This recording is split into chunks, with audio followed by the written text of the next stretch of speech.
On the news, 7 schools shut in Kebbi State over safety concerns.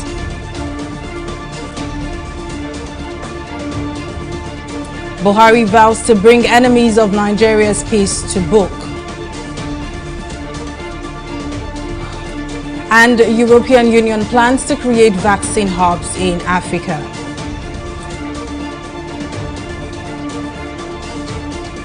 Glad to have you join us on News Now. I am Mary Kanu. President Muhammadu Buhari has again vowed to bring to book every criminal element that has taken up arms against the peace of the country and Nigerians.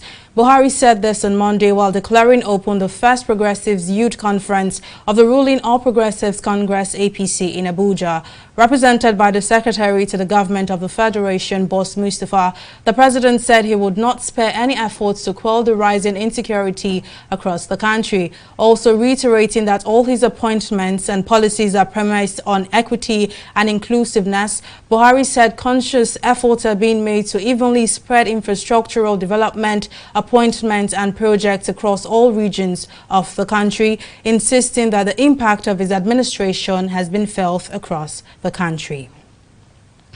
And no fewer than 7 schools have been closed in Kebbi State following the recent abduction of students and teachers of Federal Government College Benin Yauri by bandits.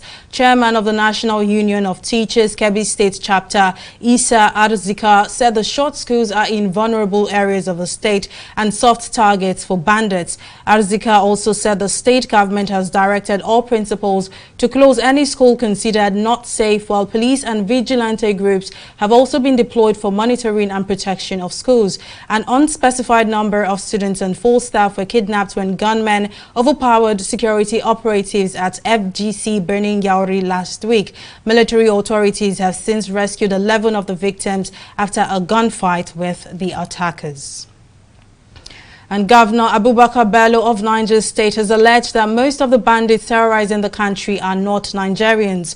The governor said this during a visit to some of the parents of the students abducted from Salihu Tanko Islamia School in Tegina Rafi local government area of the state. In a statement released by his chief press secretary after the meeting, the governor also said the government has formed a special security squad to ensure the safe return of the abducted children and others in the Rafi local government area. Governor Bello assured the special squad that logistics has been provided for them and also promised that their allowances and other financial benefits will always be provided as and when due. And angry youths under the hashtag Revolution Now movement in the Federal Capital Territory today staged a protest against insecurity and bad governance in the country.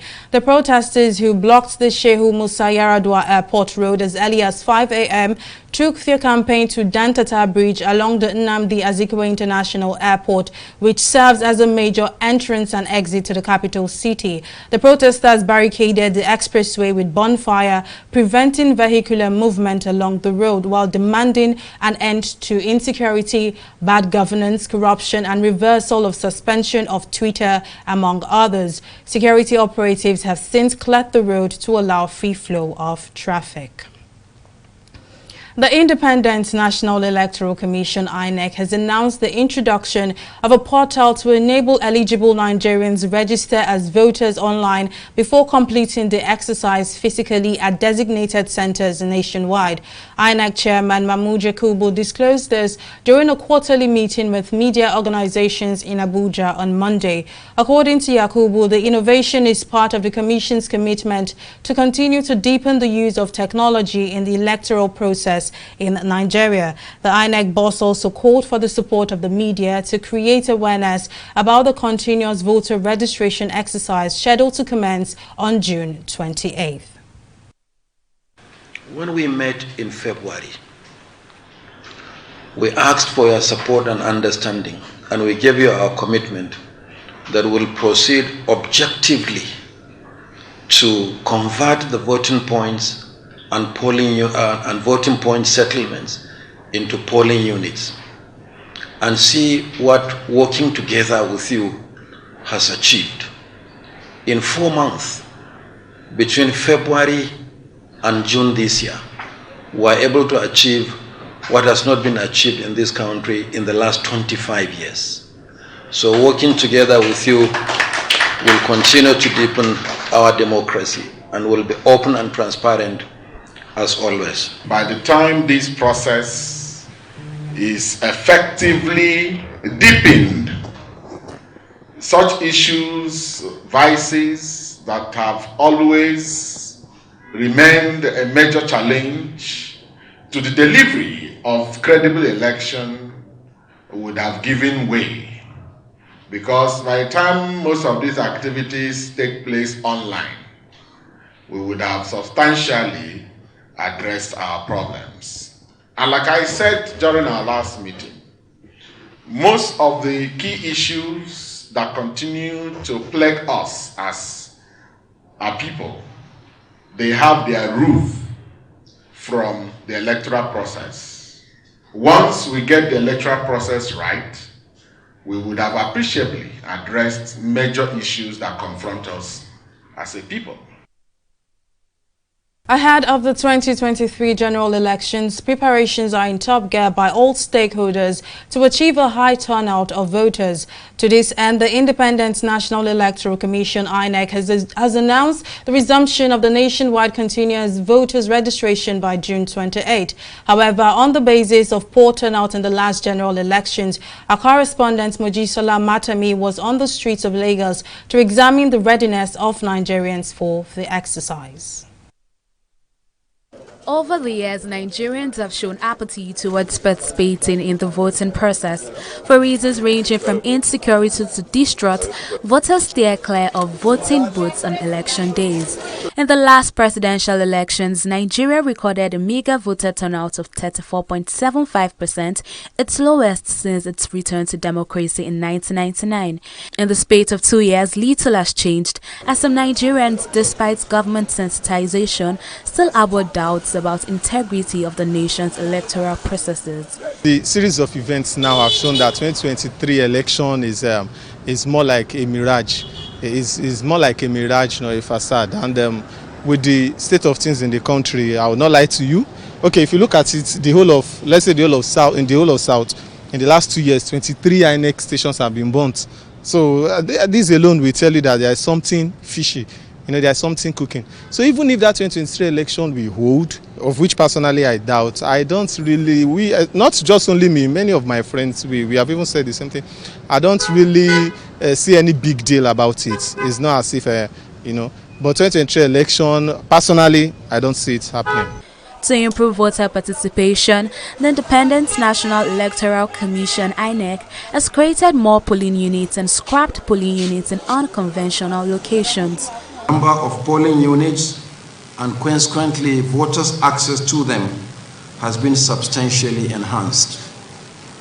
Nigeria now has 176,846 polling units. Closely tied to the expansion of voter access to polling units is the resumption of the continuous voter registration, including the creation of a portal that will enable Nigerians to commence their registration online before concluding the process physically at designated centers. The Commission has fixed Monday, 28 June 2021 for the exercise to commence nationwide. But all hope is not lost, as some Nigerians are still determined to fulfill their civic responsibilities. I'm looking forward to 2023.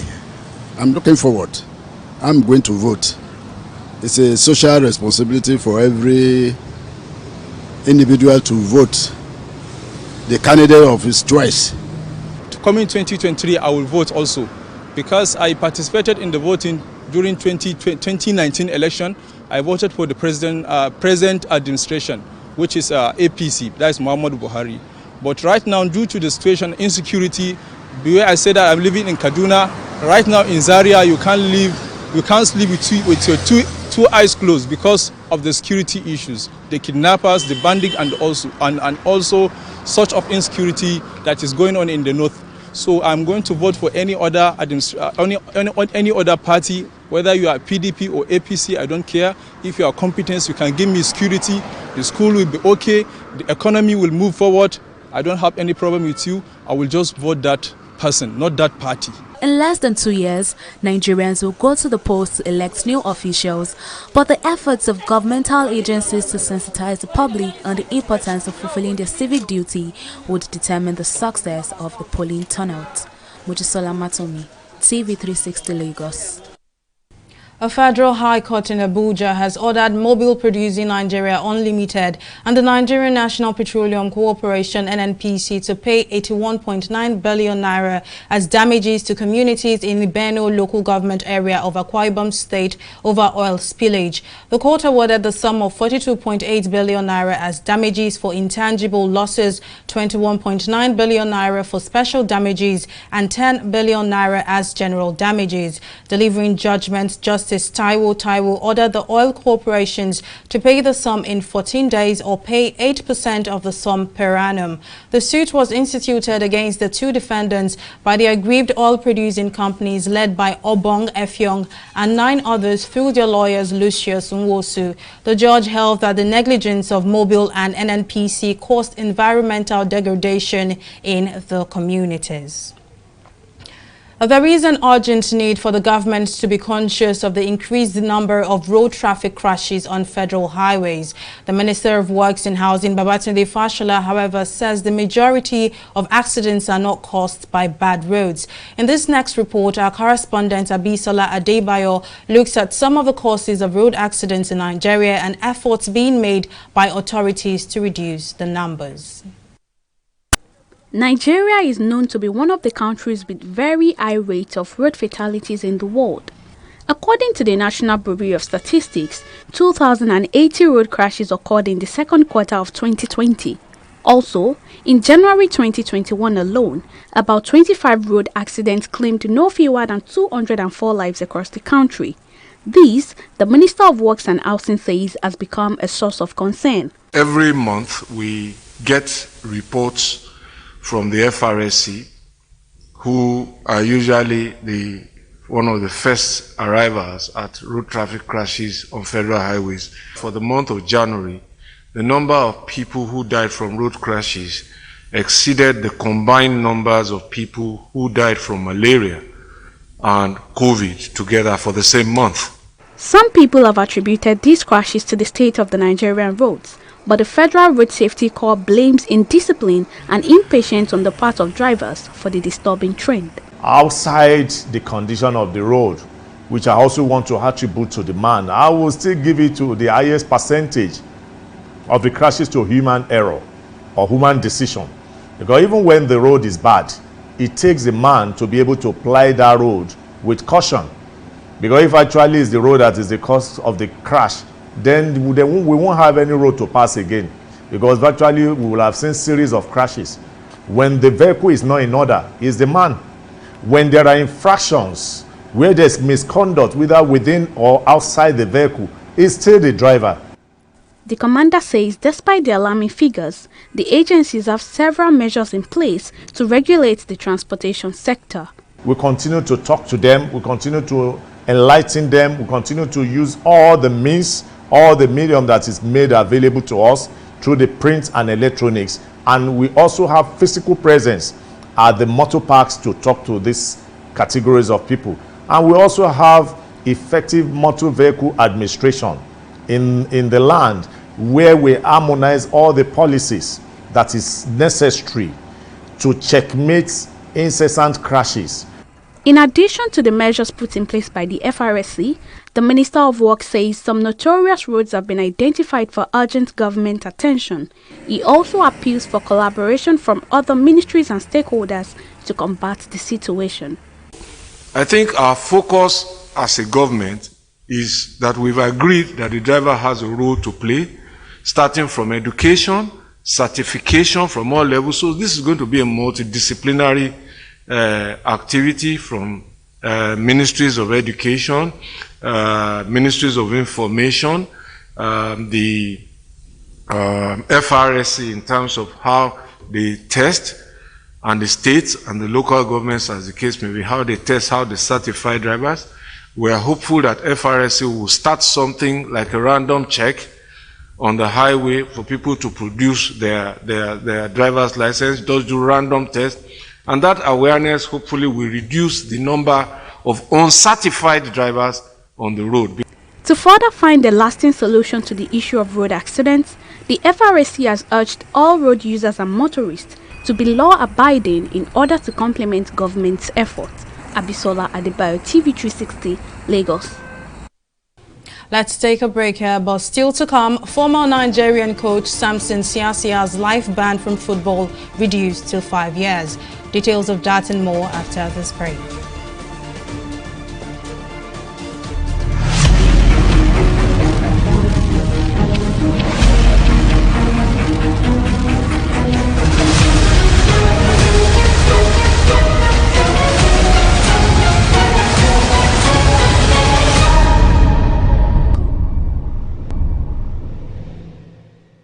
In the last 3 years, we have built a multi-purpose center, which is the envy of all in our constituency.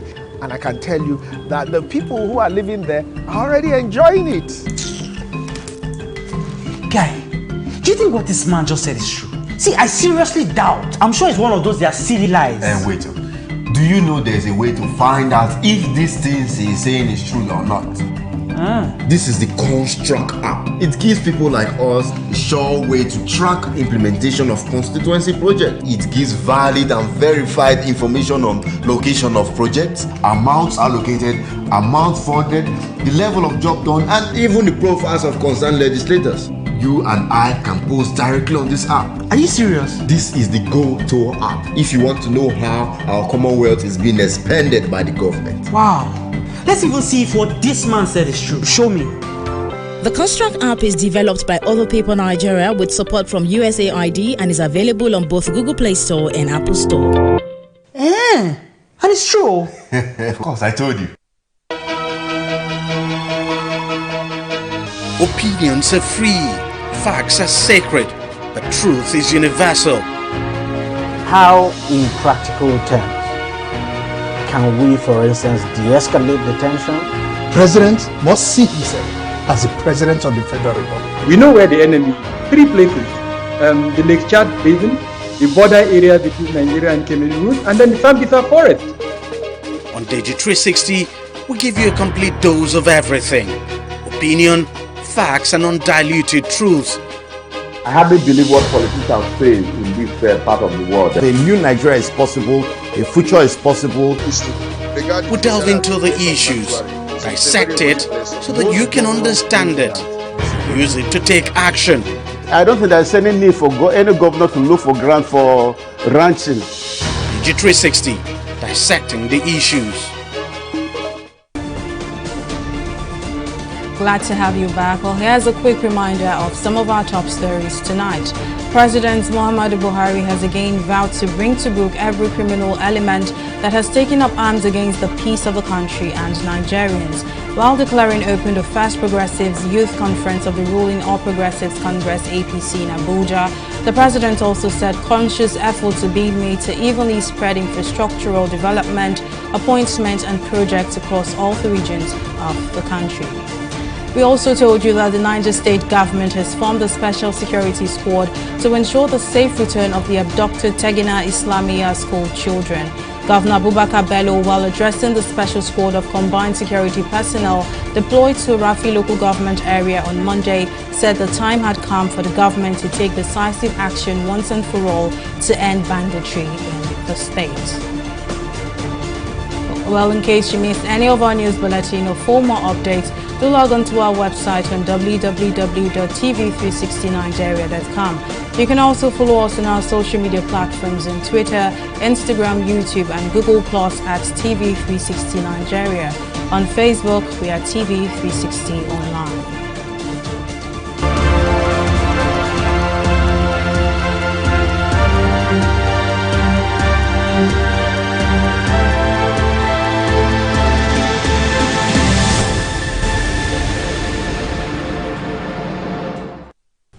For the first time since the index COVID-19 case was recorded in Nigeria, the Nigeria Center for Disease Control (NCDC) says zero infection was recorded on Sunday across 36 states and the FCT. So far, Nigeria has reported a total of 167,206 infections. Similarly, for the 16th consecutive day, no new death from COVID-19 complications was recorded in the country, maintaining the death tally at 2,117.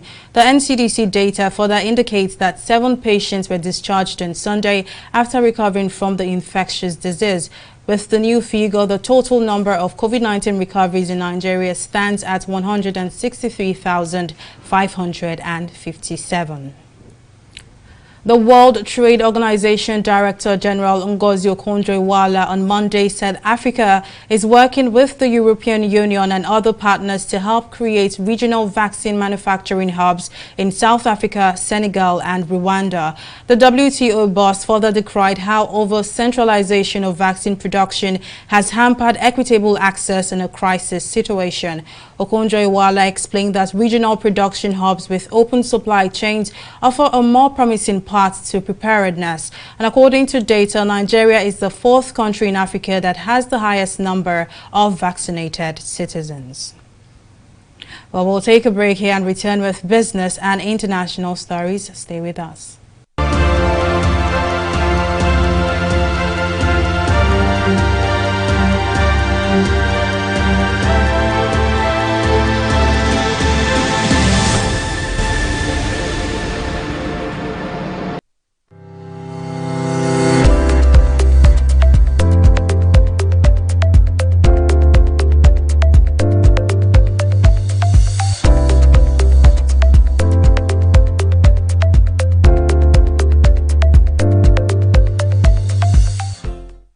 Welcome back. Abisola Adebayo is standing by with the latest in the world of business. Over to you now, Abisola. Thank you very much, Mary. Welcome to Business News. The Nigeria Customs Service says it will impound private jets whose documents are not verified before July 6, 2021. This is according to the Public Relations Officer of the service, Joseph Atta, who disclosed this at a media briefing to update the public on the ongoing audit of privately owned aircraft operating in Nigeria. Recall that last month, the NCS directed all private aircraft owners in the country to present relevant importation clearance documents to the agency for verification. And barely 48 hours after announcing resumption of flights to Nigeria, Emirates, the UAE flag bearer, has again announced indefinite suspension of flights to Nigeria. The UAE authorities had initially fixed Wednesday, June 23, 2021 for resumptions of flights to Nigeria. However, in a statement on its website on Monday, the airline said in line with government directives, passenger flights to and from Nigeria are suspended with effect from 21 June 2021 until further notice. We'll take a break here and return with stock market review.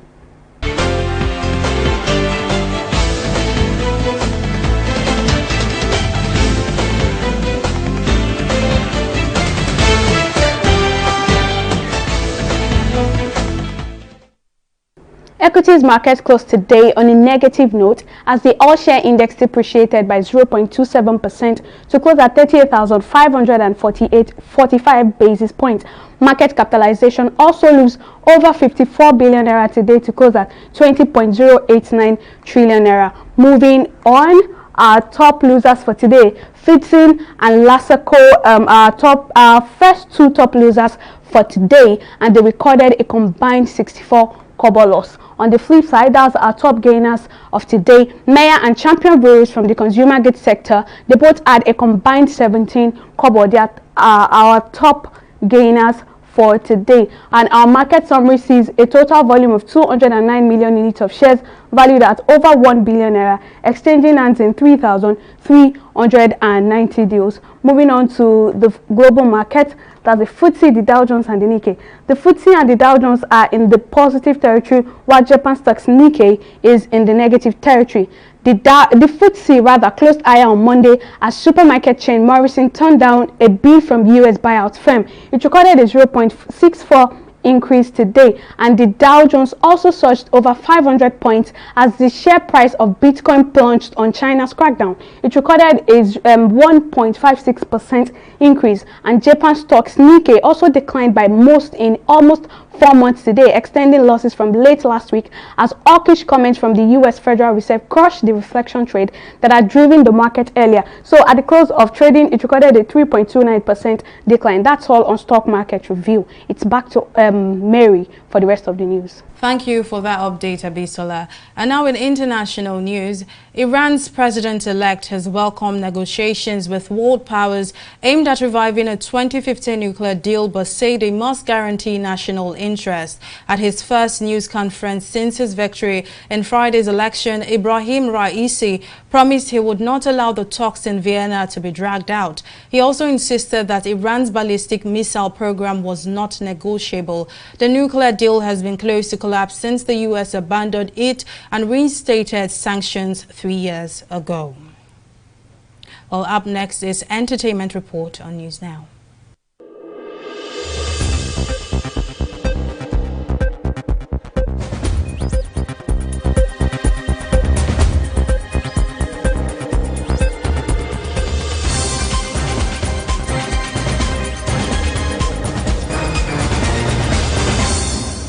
Still in the ethereal Father's Day, it seems the occasion has driven another wedge between Nollywood actress Siacia and her estranged husband Larry Gentry. Ever since her separation from her estranged husband in 2017, Mercy has always praised herself on Father's Day for playing the role of a father and mother to her children. This year's Father's Day was no different, as she took to her verified Instagram account to pat herself on the back for doing a good job and footing the bill of international education for one of her children in the current economy. Her post did not sit down well with the estranged husband Gentry, who fired back soon after, and he noted that a father's role in the life of a child cannot be underestimated.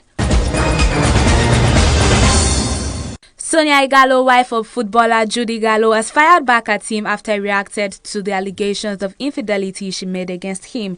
The duo are having marital problems due to alleged infidelity on the part of the footballer. Sonia also deleted their pictures from her Instagram page, and they have not been seen together since then, and neither have shared each other's pictures. However, Sonia had taken to her Insta story to congratulate him on the birth of his baby from another woman. The mother of 3 alleged that Jude welcomed the baby with another woman since February and has refused to pay child support despite court orders. Following the development, the footballer took to his Instagram account to state that no one can bring a good man down. And that is all that we have for you in the entertainment segment of News Now.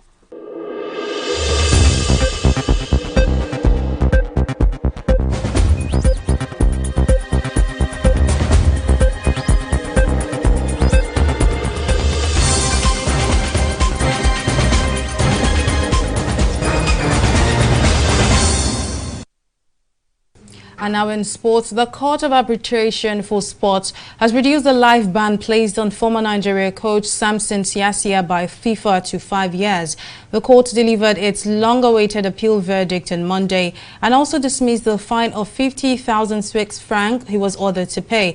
In August 2019, the World Football Governing Body announced that Siacia was found guilty of accepting an offer to receive bribes in an attempt to manipulate the outcome of matches. After considering Siacia's appeal and also reviewing FIFA's judgment, the court described the initial lifetime ban as excessive punishment for the former Super Eagles striker, and they also defended the removal of the fine. The Nigeria Olympics national trial saw several sizzling performances from Nigerian athletes. For a week, fans stormed the sports complex of the Yaba College of Technology to catch a glimpse of what to expect at the Tokyo Olympics in July. Our correspondent Simisola Adigun was at the finale of the trials on Sunday and now reports. Nigerian athletes showed up in their best form as they slogged it out to secure tickets for the delayed 2020 Olympics in Tokyo. Sadly, Nigeria's 4x4 relay teams failed to meet the mark for the global games. The men's 4x100 meters and 4x400 meters teams both fell short of the required time for an Olympic ticket. Also, for the women's teams, the 4x400 team is yet to qualify, but the 4x100 have only provisionally qualified for the games with a tentative 42.97 seconds that put them in the 15th qualification position. In spite of this, President of the Athletics Federation of Nigeria judged the performances of all the participating athletes as the best in recent times. Very well organized. The athletes that come, both the ones from abroad and the ones here, home base, they were all taken care of. They were put in good hotels, the feeding, the transportation, everything seamless. So no problem, well organized trials that we have here. Other stakeholders say the national trials has added value to Nigerian athletes. I can go home tonight and rest well, knowing that athletics is back on the front burner of our sporting heritage. For me, it's a gratifying event. The last 3 days has been very gratifying. And we must congratulate the Honorable Minister first for being able to put the House of Athletics back in order. We'll pick the athletes, and even the ones that didn't even run a good time, we have the intention to invite them to camp. And then from there they will start the training. And as they train, the minister is in support, Okowa is in support, and we believe that we'll go places. We should be able to bring out one of the best teams in Nigeria for the first time. And we are looking forward to getting a medal in that. As it stands, all hopes are not lost yet, as the Nigerian relay teams will have another chance to secure their qualification at the Lagos State Athletics Meet, a one-day event billed for Thursday at the Teslim Balogun Stadium in Lagos. Simisola Jikun, TV360, Lagos. And that's all on our package at this time. Many thanks for watching. I'm Mary Kanu. Bye for now.